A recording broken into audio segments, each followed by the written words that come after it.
Once upon a time, the king of Babylon, Namrud, who was fearsome and mean, woke up from a nightmare in cold sweat and with a horrifying scream. He commanded dream experts to tell the meaning, but they were afraid to obey, for the meaning of this dream they knew would horrify the king with no delay. So the dream interpreters kept beating around the bush and began to mutter, as the meaning of the dream would madden the king and was dangerous to utter. But finally, a brave interpreter named Azar, who also worked in the mean king's court, decided to help out his trembling friends, took a deep breath, and came forth. He said, "Your Majesty, with all due respect, your dream has come as a sign that a boy will be born who will someday end your reign."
King's eyes popped out, his jaw dropped, and his evil mind started to plan. He would never let a baby boy who might end his reign live and grow up to a man.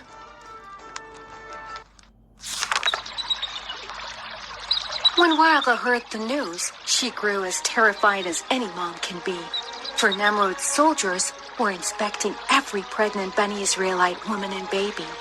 And so, like other expecting moms and dads, fear had replaced Waraka's joy. As the news had it, Namrud's soldiers were trying to find and kill every baby boy. So when it was almost time for her to give birth, Waraka ran away. And Allah showed her a safe place where for some time she could stay. Waraka trusted in Allah. She was faithful, and so she was brave. And Allah helped her give birth to her baby boy safely in a cave. But Waraka couldn't stay away for long because it would raise suspicion. If soldiers learned she had had a boy, they would complete their evil mission.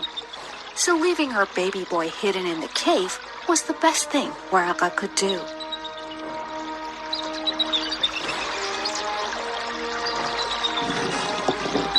Every day, she secretly returned to feed him, and slowly, little Ibrahim grew.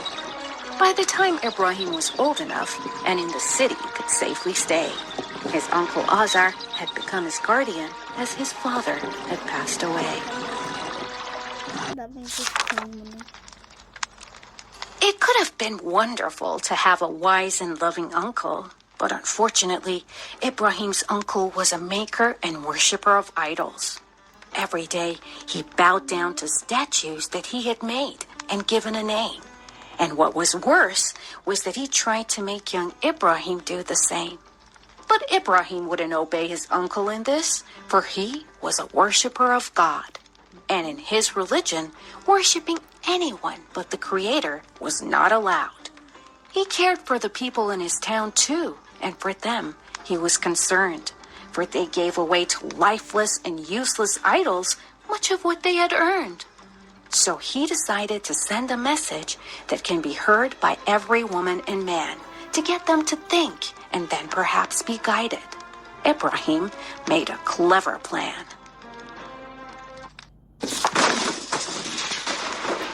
One day, when his idol-worshipping people went up the mountains to celebrate, Ibrahim stayed behind to carry out his clever plan before it was too late.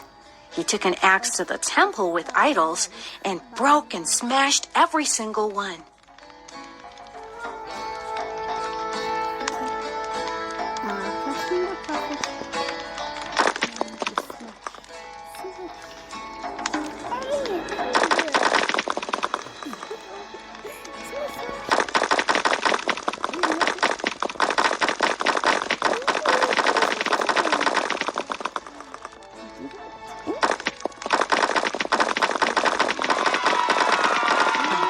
Except the biggest idol, on which he left his axe.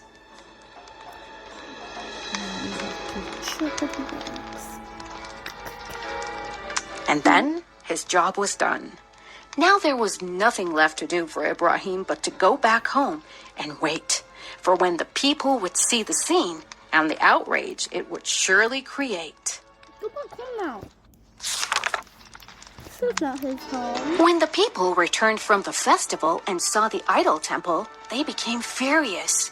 How dare anyone take an axe and smash their wooden and stone gods into a million pieces? Who did this? Yelled the furious people. Now we are all doomed, they screamed. Some said it must have been the young man who didn't believe in them. It must have been Ibrahim.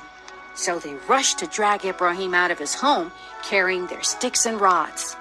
Oh, you will pay such a heavy price for doing what you did to our gods. You think I crushed the idols? Are you sure it was me? I wonder what you mean, said Ibrahim. Why, it must have been the job of the biggest idol with an axe on his shoulder at the scene. Now let go of me and go ask the big idol itself if your accusation is just and true.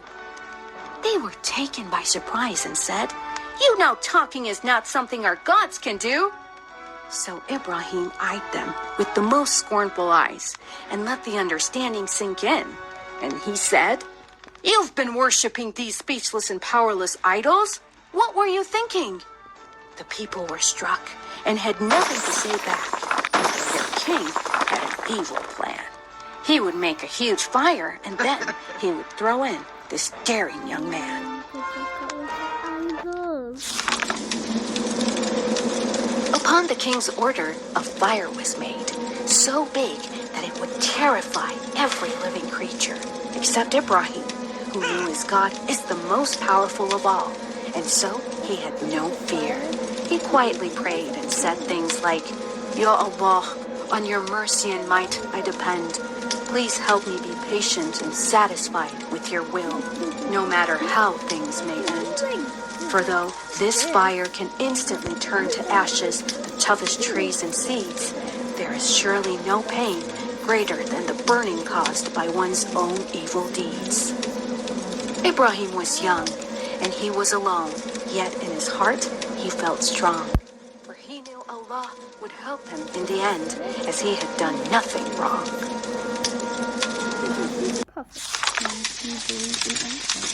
Then the king's soldiers took Ibrahim, who was faithful and free from fault. They tied him up and threw him up toward the fire, using a huge catapult. The people all looked on in fear as young Ibrahim was thrown up higher and higher. And they all gasped in suspense when they saw him land right in the middle of the fire. They expected Ibrahim to be burned to ashes immediately after his fall. But can you guess what happened to him? Nothing. Nothing at all. Allah had cooled the fire for his faithful servant to be safe from harm. As Ibrahim softly prayed now, his face was peaceful, with no sign of alarm. The people now saw how Allah the Almighty can make miracles come true, something that all their false gods and idols would never be able to do.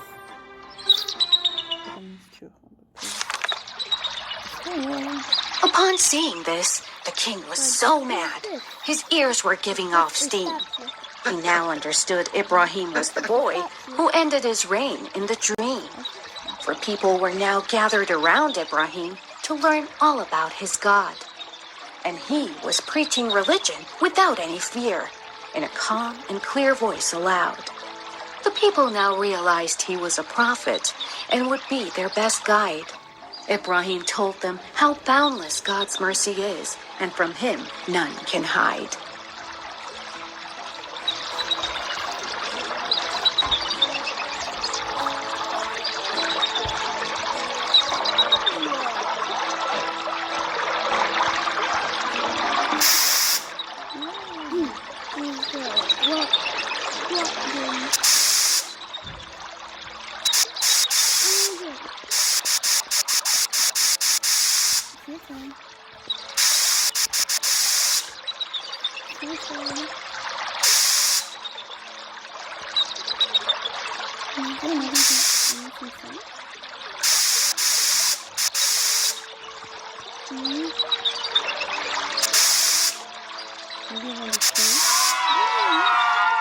As the people listened to Prophet Ibrahim, their hearts grew peaceful and calm. Soon, many submitted to Ibrahim's God Allah, and they accepted Islam.